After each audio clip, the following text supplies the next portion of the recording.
Pak, Pak, suara Bapak hilang.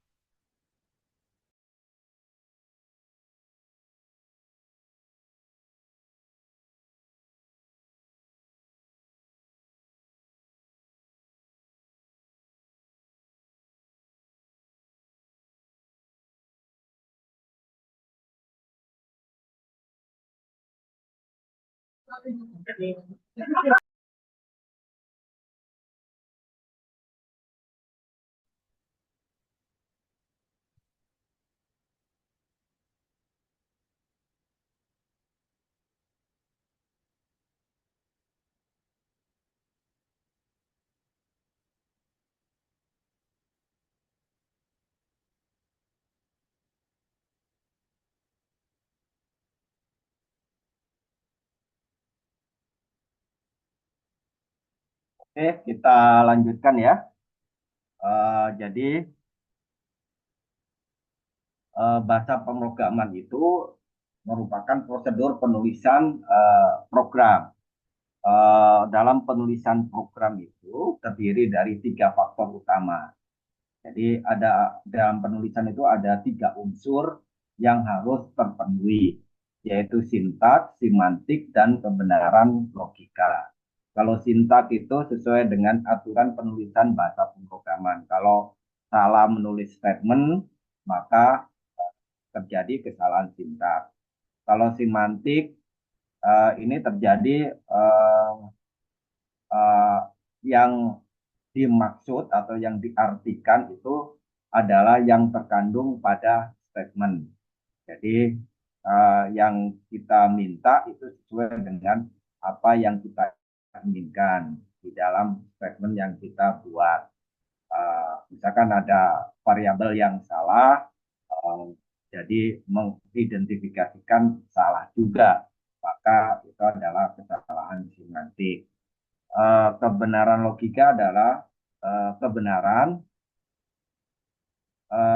atau tidaknya urutan dari statement. Jadi ini berhubungan benar atau tidaknya urutan statement. Jadi yang seharusnya urutan yang paling atau line number yang lebih dulu malah ditaruh di line number yang bawah.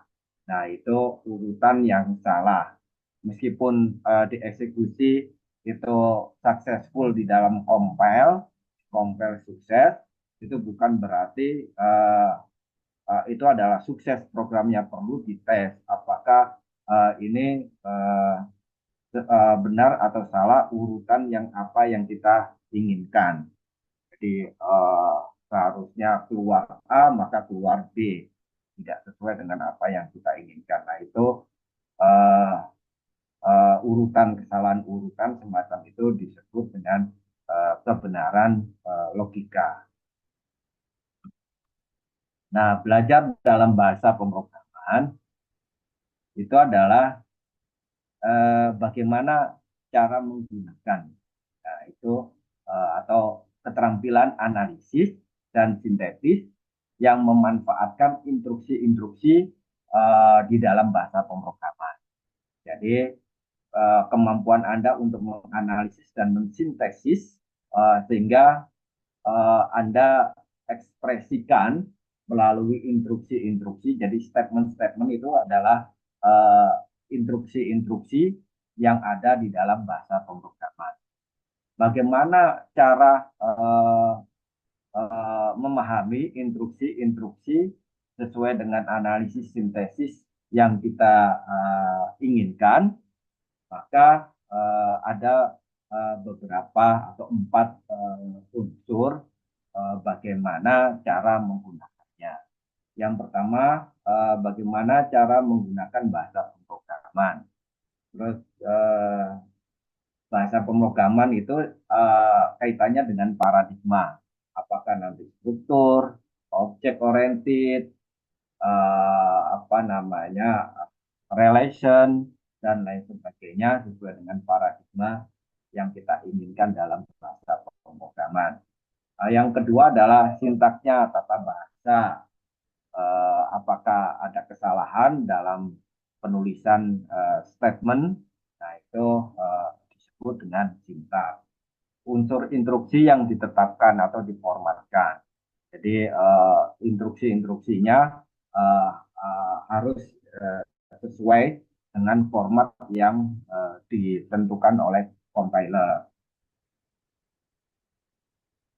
Dan yang keempat itu adalah tata cara mengoperasikan compiler atau interpreter. Jadi bagaimana mengoperasikan compiler atau bahasa yang bersangkutan dengan mesin tertentu. Jadi compiler ini merubah dari source code atau bahasa coding menjadi bahasa kompatibel atau executable. Nah, kalau sudah kompatibel atau executable, dikompil, maka file yang hasil dari pemrograman yang kita buat cukup langsung dieksekusi uh, ke prompt yang kita inginkan. Jadi langsung bisa dieksekusi tanpa melalui media tertentu. Karena extensionnya sudah exe atau sudah com. Jadi ada exe, ada com. Kompatibel atau executable. Yang keempat adalah, yang keempat tadi ya, compiler dan interpreter. Yang merubah dari source code menjadi executable. Nah, tingkatan bahasa pemrograman seperti yang saya ungkapkan sebelumnya, itu ada 4 tingkatan bahasa pemrograman, yaitu low level, middle, dan high level ini. Low level ini berkaitan dengan bahasa mesin atau yang disebut dengan assembler. Contoh program menggunakan bahasa mesin itu adalah turbo assembler, debug di dalam DOS, di operating system, di dalam OS itu pasti ada debugnya. Nah, itu debug.com itu bisa kita gunakan untuk menulis bahasa mesin. Ini di dalam assembler ini hanya mengenal 2 varian, yaitu binary. Jadi dihitung berapa bit untuk merepresentasikan keinginan yang kita eksekusi di dalam bahasa pemrograman yang level bahasanya adalah bahasa bawah, paling bawah, atau bahasa mesin. Yang kedua adalah middle level language. Ini bahasa antara, jadi antara low dan high. Middle ini contohnya adalah LLL, apa namanya, di antara low level dan ALL. Contohnya adalah bahasa C, itu adalah middle low level. Nah, kalau middle level ini antara low level dan high level. Kenapa demikian? Di dalam C itu kita bisa menggunakan header assembler.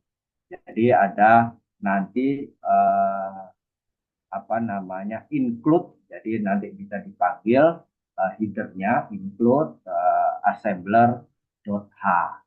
Kalau umumnya di dalam C itu include standar IO.h. Jadi kita gunakan stdio.header. Kita gunakan untuk statement-statement yang umum atau perintah-perintah umum yang di dalam compiler standar IO atau stdio.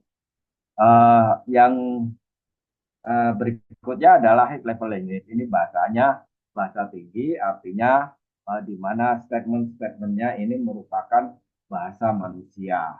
Dalam hal ini adalah bahasa Inggris. Jadi implementasinya dengan bahasa Inggris.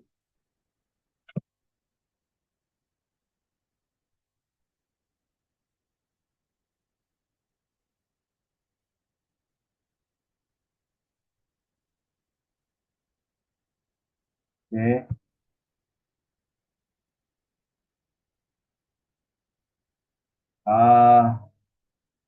Yang keempat adalah 4GL. 4 generasi. Generasi keempat, bahasa generasi keempat. Uh, 4GL ini merupakan generasi keempat dengan karakteristik jaringan. Dan jadi karakteristik generasi keempat ini pemrogramannya basisnya adalah basis web atau mobile.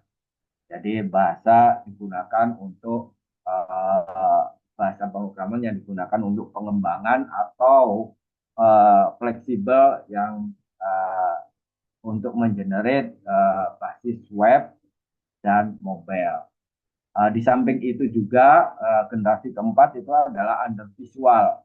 Kalau dulu basic misalkan beginner, all purpose, symbolic instruction code atau yang disebut dengan basic. Basic itu ada visual basic. Nah, dulu ada namanya Pascal. Maka ada visual Pascal sampai apa namanya menjadi bahasa pemrograman Delphi untuk visualnya. Jadi under visual. Kalau under visual ini visualisasinya lebih mudah, pemrogramannya juga lebih mudah dituntun. Jadi kalau kesalahan sintak itu tidak mungkin terjadi karena secara otomatis kalau kita mengetik statement itu langsung dituntun statement yang benar. Itu basis visual. Sampai sini ada pertanyaan?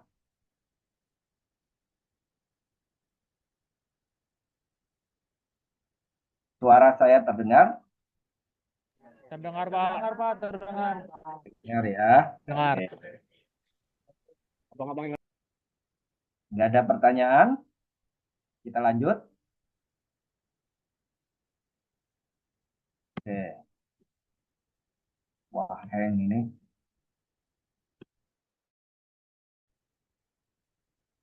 Nah, untuk paradigma, sebelum kita memilih bahasa pemrograman apa yang kita gunakan, maka kita melakukan namanya analisis bahasa pemrograman yang tepat untuk menyelesaikan masalah.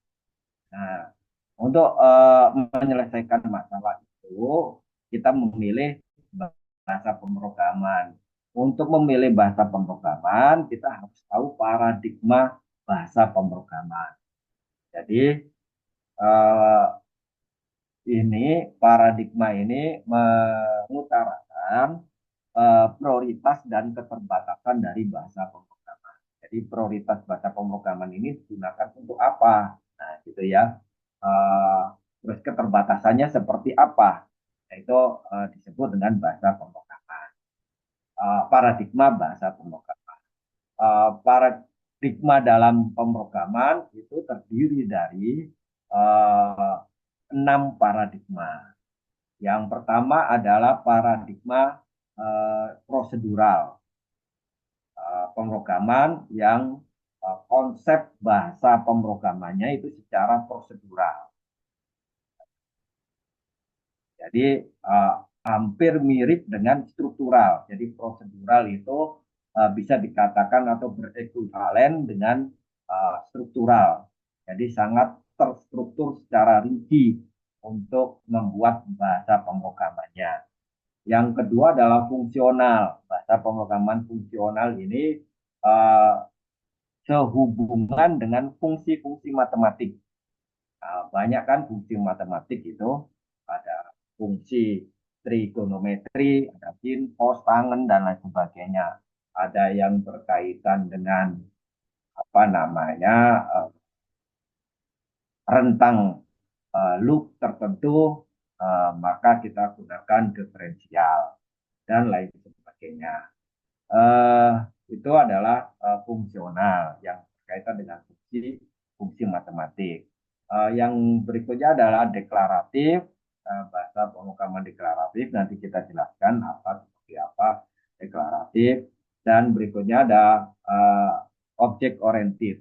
Jadi object oriented programming atau OOP ini berbasis modular atau kelas. Ini sangat apa namanya sangat bagus karena untuk mengedit programnya cukup kita cari kelasnya saja atau modul yang kira-kira mana yang diedit. Atau ada kesalahan, cukup kita mengetahui di kelas mana kesalahannya terjadi di waktu kita compile. Nah, ini lebih mudah penelusuran pemrogramannya karena basisnya objek atau modular atau kelas. Jadi berorientasi kelas. Yang berikutnya kelima adalah concurrent. Ini bahasa pemrograman concurrent. Dan terakhir adalah bahasa pemrograman relasional. Ini berhubungan dengan database. Jadi MySQL dan lain sebagainya, Oracle gitu ya. Untuk bahasa pemrograman yang bersifat database atau structure query language ini masuk di dalam relasional, di mana data dan program itu terpisah. Ini contohnya bahasa pemrograman berdasarkan paradigma prosedural atau struktur. Itu bahasa pemrogramannya adalah misalkan Algol, Pascal, Fortran. Fortran itu formula translator singkatannya, Basic atau Beginner All Purpose Symbolic Instruction Code, COBOL, Common Business Oriented Language. COBOL ini sudah hampir musnah ini karena sangat rumit, sangat terstruktur, sangat prosedural. Salah prosedural saja jadi masalah. Kita nulis kolom atau apa namanya kolom keberapa gitu ya, salah kolomnya, maka ada kesalahan karena setiap kolom ada fungsi-fungsinya. Itu COBOL, ribet sekali. Dan terakhir adalah C. Ini yang sering digunakan dalam struktural maupun prosedural. Pengembangan C untuk objek oriented bisa di dalam bentuk C++ atau CPP, bisa dalam bentuk Java, bisa dalam bentuk apa namanya Smalltalk dan sebagainya. Pengembangan dari Java juga pengembangan dari C. Yang kedua adalah fungsional, paradigma fungsional. Contoh bahasa pemrogramannya itu adalah ini ada A programming language, ada A. Jadi sebelum C itu, dan yang terakhir bahasa pemrograman C. Nah, C ini bisa dikembangkan kemana-mana. Fungsional ini tergantung pada fungsi-fungsi matematik. Dan yang terakhir bahasa pemrograman dengan paradigma fungsional adalah list. Nah, list ini sangat apa namanya fungsional sekali di dalam fungsi-fungsi matematik. Deklaratif atau logik. Nah, ini yang berkaitan dengan logik, tapi sekarang sudah AI sudah terjawabkan semua ya. Kalau dulu itu ada prolog yang bisa mendekati seperti AI. Jadi kita tulis apa yang kita inginkan, nanti apa yang kita inginkan sudah tersajikan dalam prolog. Nah, ini prolog ini adalah bahasa pemrograman yang mirip-mirip dengan AI sekarang ini.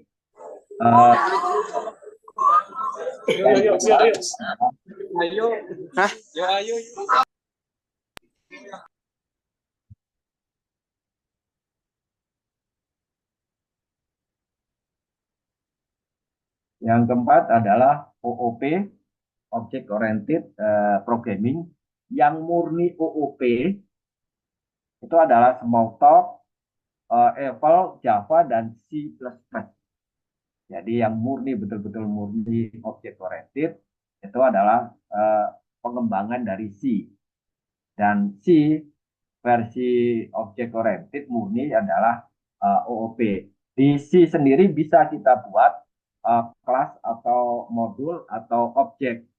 Jadi kita bisa membuat objek atau modul atau kelas di dalam C dengan tersedianya prosedur dan uh, fungsi. Jadi ada function dan ada prosedur bisa kita gunakan uh, untuk object oriented programming. Jadi fungsi maupun prosedur kita gunakan itu sama dengan nanti paradigma object oriented programming. Yang kelima adalah concurrent. Ini contohnya adalah Occam, Ada, dan Java. Java ini bisa OOP, bisa concurrent. Nanti kita bahas apa itu concurrent. Yang terakhir adalah relasional. Ini contohnya adalah SQL, ini berkaitan dengan basis data relasional. Ada MySQL, Oracle, dan lain sebagainya. Ada Slack, Firmware. Nanti algoritmanya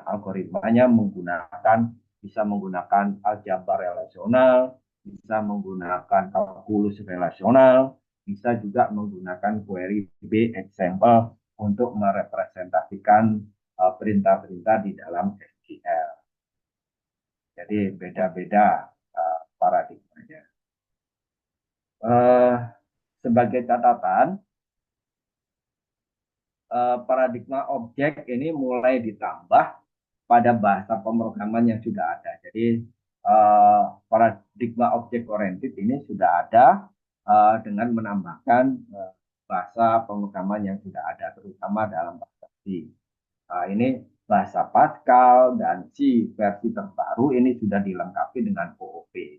Jadi sudah ada, Pascal pun sudah ada yang orientasi objek orientasi programming.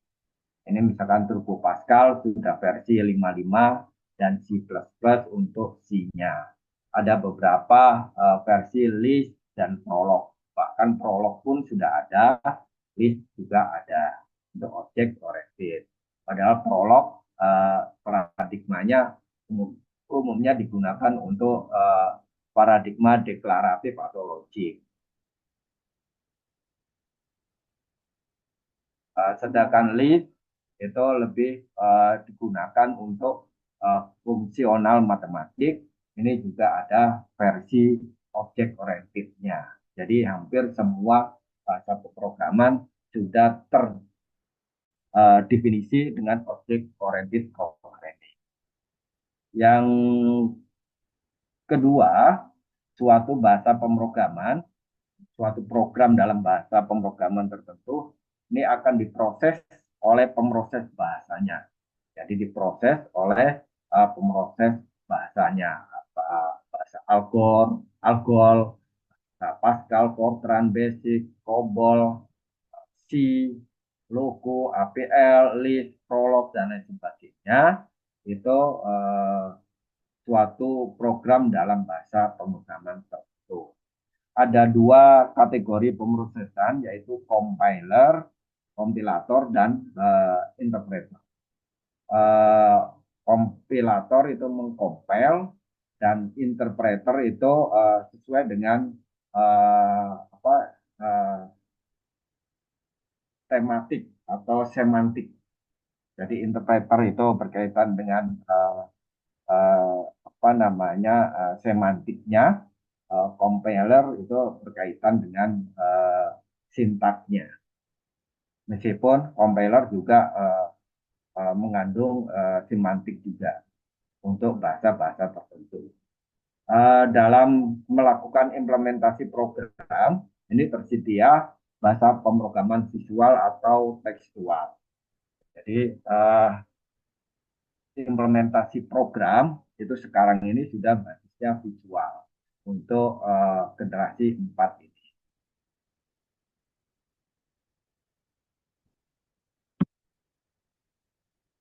Ini paradigma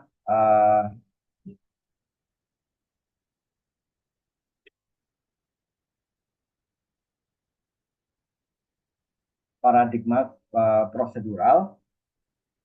Itu seperti apa paradigma prosedural? Ini yang pertama karakteristiknya ini didasari oleh konsep Van Neumann. Pada ini di mana tempat penyimpanan atau memori itu dibedakan atau dikelompokkan, memori untuk instruksi dan memori untuk data. Jadi didasari oleh, kalau prosedural ini didasari oleh pembagian memori, ada memori untuk instruksi, ada memori untuk data. Dan tiap-tiap memori instruksi atau data ini dapat diberikan nama atau nilai.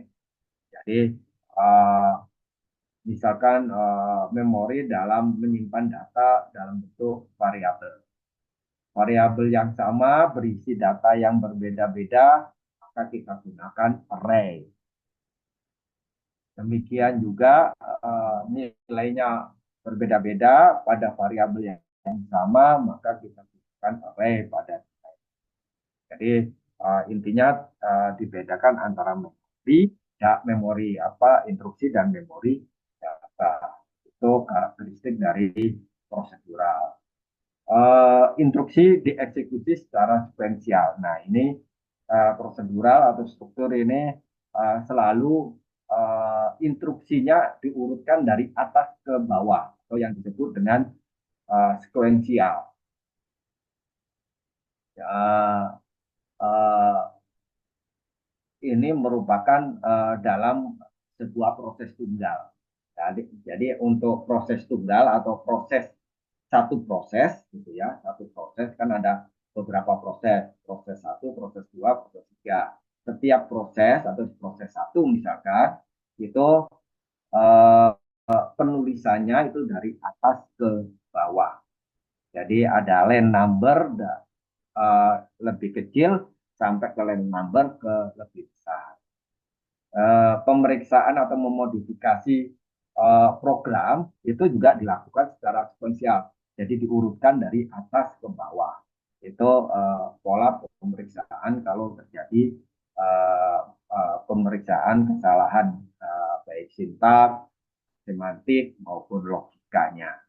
Uh, apa namanya atau memodifikasi program itu cara mempelajari logikanya itu juga dari atas ke bawah atau sekuensial. Program di dalam paradigma prosedural ini programnya didasarkan pada strukturisasi informasi dalam memori. Jadi terstruktur di dalam memori atau penyimpanan. Manipulasi dari informasi yang disimpan dalam memori juga.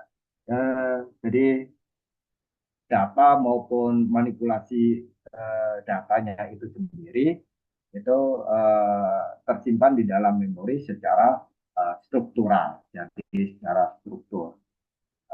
Nanti ada algoritma dan struktur data. Nah, algoritma dan struktur data ini berkaitan dengan struktur penyimpanan. Program ini terdiri dari dua. Nah, ini dalam prosedural program itu selalu ada algoritma plus struktur data. Nah, jadi ada algoritma, ada struktur data. Jadi kandungan program prosedural ini ada dua, algoritma dan struktur data. Ini nanti ada mata kuliah sendiri algoritma dan struktur data. Pemrogram prosedural ini harus berpikir dalam batasan mesin, namun efisiensi di dalam eksekusi. Jadi keterbatasan mesin ini kita gunakan pemrograman prosedural. Jadi adanya keterbatasan mesin atau komputer, maka kita bisa menggunakan pemrograman prosedural. Tapi sangat efisien dalam eksekusi. Ini sangat cepat dalam mengeksekusi suatu bahasa pemrograman dalam hal ini paradigma prosedural.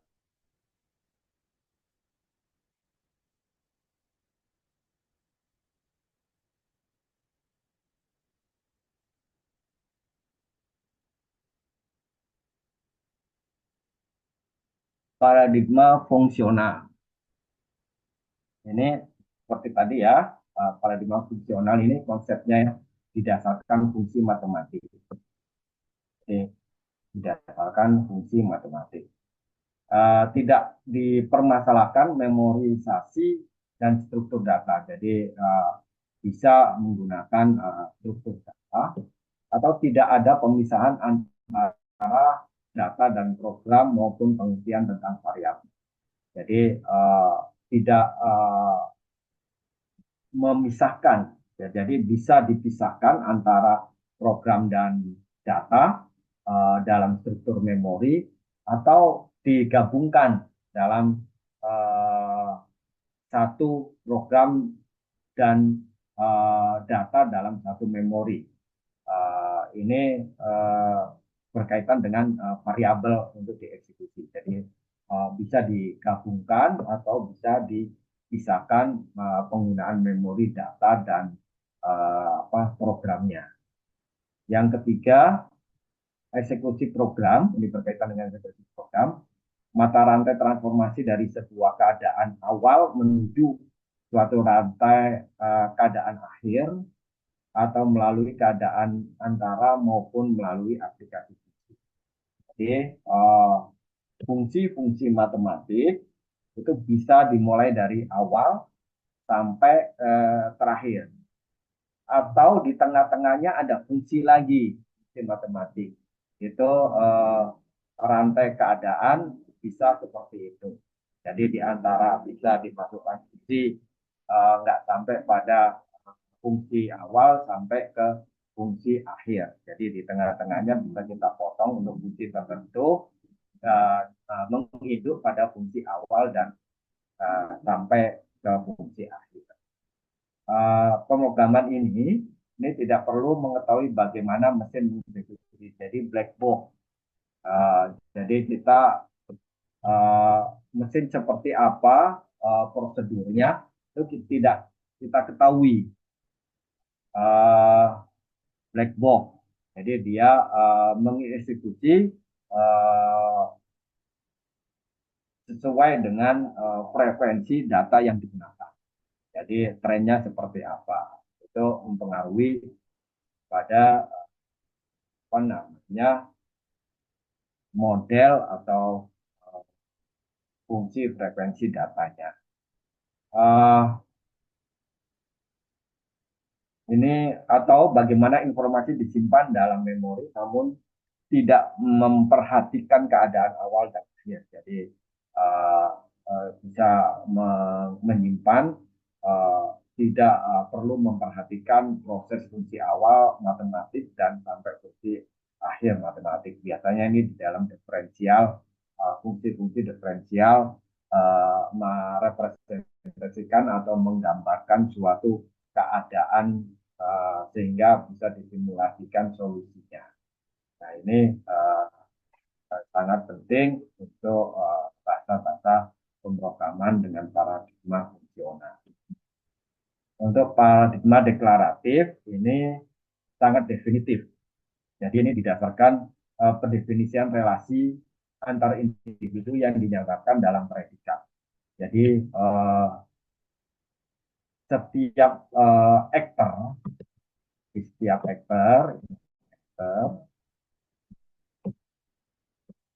munculnya aktor ini itu sesuai dengan predikatnya, sesuai dengan fungsi di dalam organisasi. Jadi ada admin, ada subak akademik, ada kaprodi, deprodi, masing-masing itu punya fungsi di dalam organisasi. Nah, fungsi di dalam organisasi untuk menyelesaikan masalah supaya fungsi satu dengan fungsi yang lain atau aktor satu dengan aktor yang lain, aktor itu didasarkan pada predikatnya atau actionnya, verb-nya dari aktor, maka dilakukan untuk solusinya adalah dengan paradigma pemrograman deklaratif.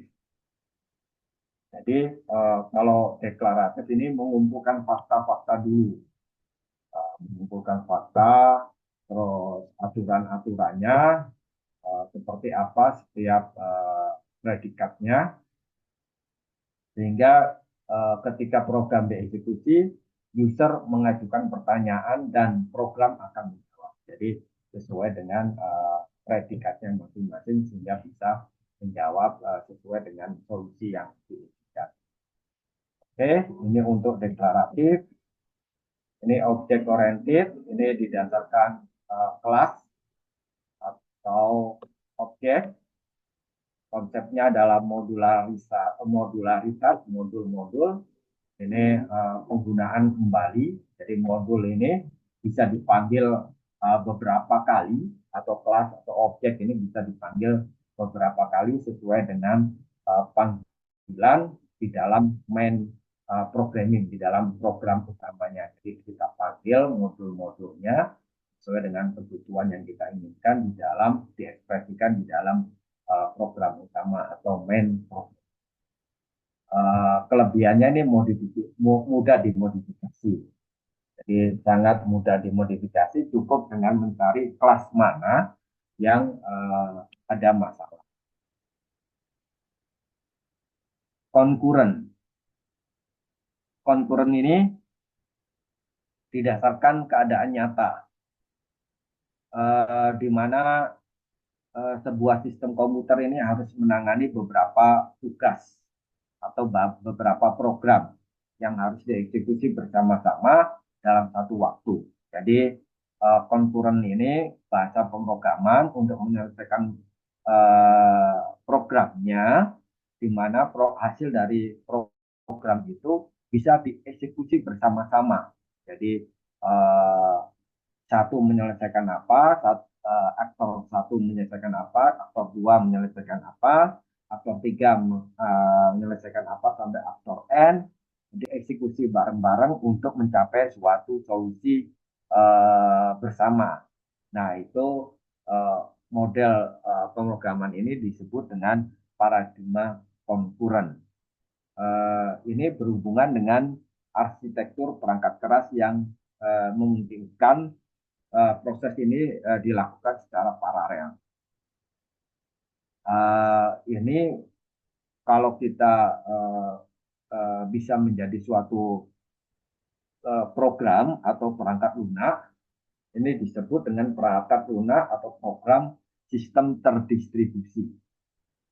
Ya, nah ini pengelolaannya, aksesnya adalah konkuren. Jadi bahasa pemrograman ini digunakan untuk bersama-sama. Ini biasanya bahasa pemrograman konkuren ini minimal itu di komputer kecil. Kan ada PC atau laptop yang Anda gunakan itu PC, ada workstation yang kedua, yang lebih besar lagi mini komputer atau komputer kecil. Mini komputer ini sudah mengarah pada concurrent programming, sudah pada paradigma konkuren. Jadi paradigma konkuren ini minimal itu pada mini komputer atau komputer kecil. Dulu saya dapat sertifikasi yang dulu kan IBM itu menguasai. Sekarang ini bukan IBM, banyak sekali yang menguasai pasar software maupun hardware. Nah, dulu IBM itu mengeluarkan AS400, namanya program AS400. Nah, AS400 ini digunakan secara konkuren, digunakan bersama-sama untuk menyelesaikan suatu masalah secara bersama-sama. Itu contoh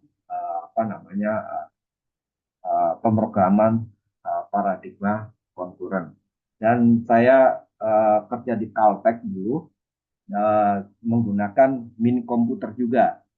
Jadi mini komputer menggunakan AS400. Jadi operating sistemnya itu AS400 dan bahasa pemrogramannya itu, saya lupa, itu ada bahasa pemrogramannya yang digunakan, yang portable dengan operating system AS400.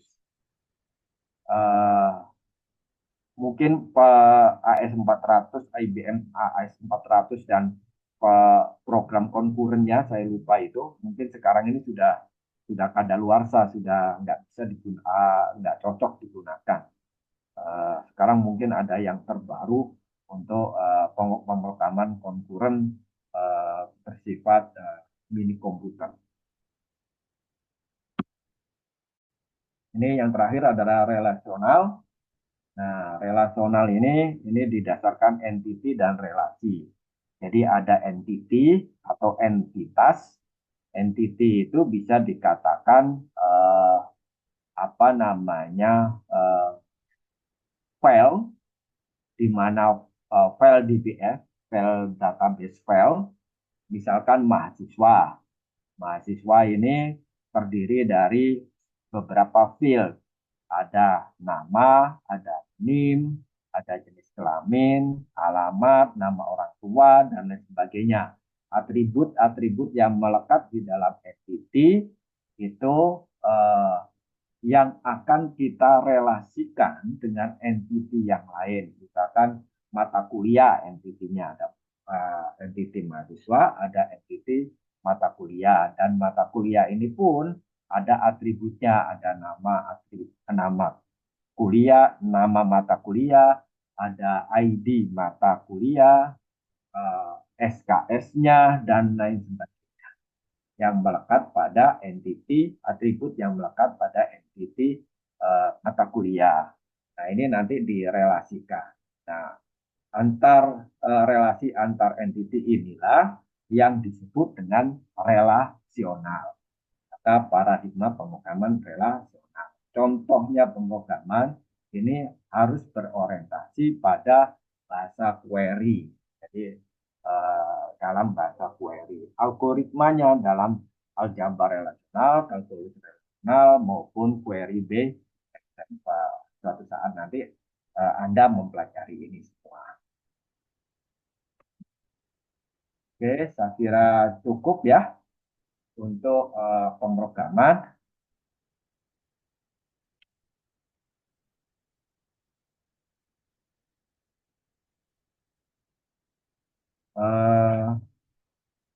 Nanti kita bahas, ini sudah jam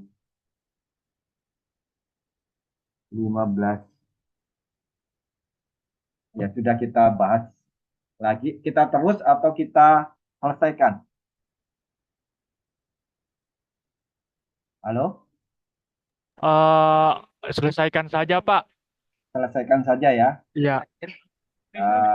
Nanti kita sambung lagi materi apa namanya algoritma ya.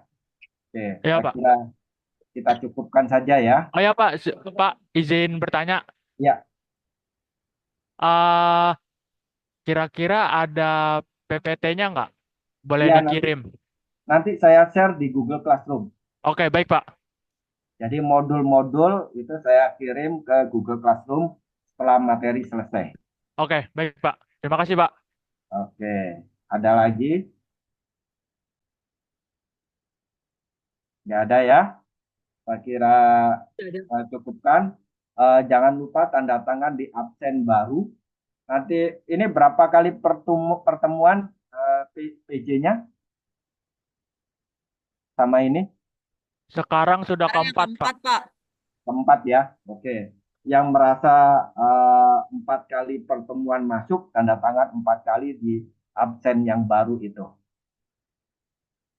Iya, Pak. Oke. Saya kira cukup ya untuk pertemuan hari ini. Insya Allah kita ketemu minggu depan. Kalau bisa offline ya offline. Oke, sekian. Assalamualaikum warahmatullahi wabarakatuh. Waalaikumsalam warahmatullahi Baik. wabarakatuh. Terima kasih, Pak. Masih banyak, Pak.